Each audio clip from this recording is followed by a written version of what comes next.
Hi, Rebecca Thompson-Hitt here. I'm the founder and executive director of the Consciously Parenting Project. And this is Screens and Technology. And this is our fourth video in a 4-video series on screens and technology. Today, we're going to be talking about repair of relationships. We're going to be looking at when it's not working for one person, it's not working for anybody. And the importance of boundaries and limits with technology if it's not working. And how do you know if it's not working? Okay, if you're getting upset a lot over the screens, it's not working. If your child is getting upset over the screens, it's not working.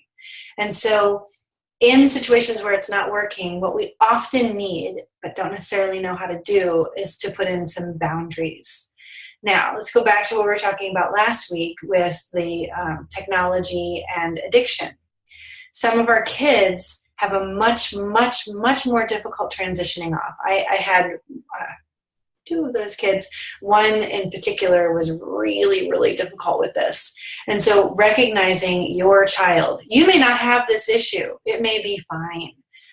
But I want you to really think about in your family how it feels. I asked that question at the beginning of the call last video. How does it feel?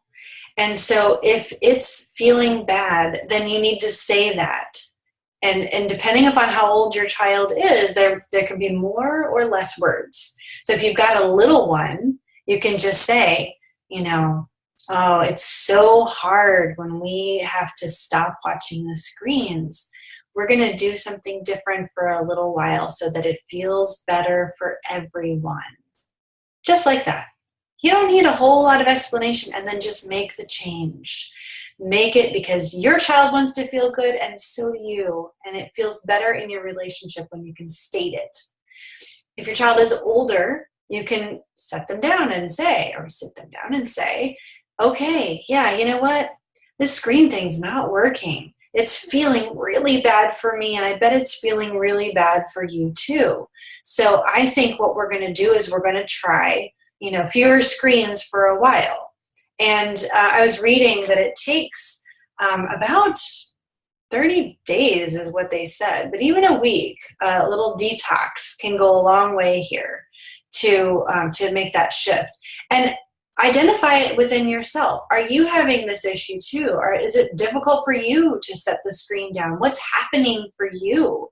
And then as your kids are older, as they enter into that preteen and teen era, you can start talking about what it's like for you. Yeah, you know what? I made the decision to not do screens for a while because I couldn't stop. I wonder if that's how it feels for you. It's so hard to walk away. Now, the other thing is that some kids resort to the screen because they're trying to escape. A lot of parents do this too, a lot of grown-ups. And so it's recognizing how is it feeling. And when are you doing it? Is it when you're completely exhausted at the end of a day and so you just want to veg out? And is that what your child is doing? But talking about that, naming it in your family creates connection and it creates repair. Because repair is about recognizing somebody else's experience and their feelings. That's what repair really is. And so even if you're setting a limit, you can still acknowledge their feelings. Yeah, you know what? You want to play this game with your friends, or all your friends are playing this game and you want to play it too.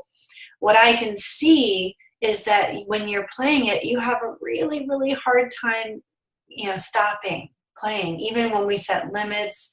And so I think maybe we need to take a little bit of time where we don't play this game. And maybe we can revisit it again in another month. That's the thing. And then talk to them about what their experience is of it. Now, they've got to be close to green in order for this to happen, to be effective. So I want you to really look at that. Are they calm? Are they regulated? Is now a good time to have this conversation? Am I calm? Am I regulated? Is now a good time to have this conversation?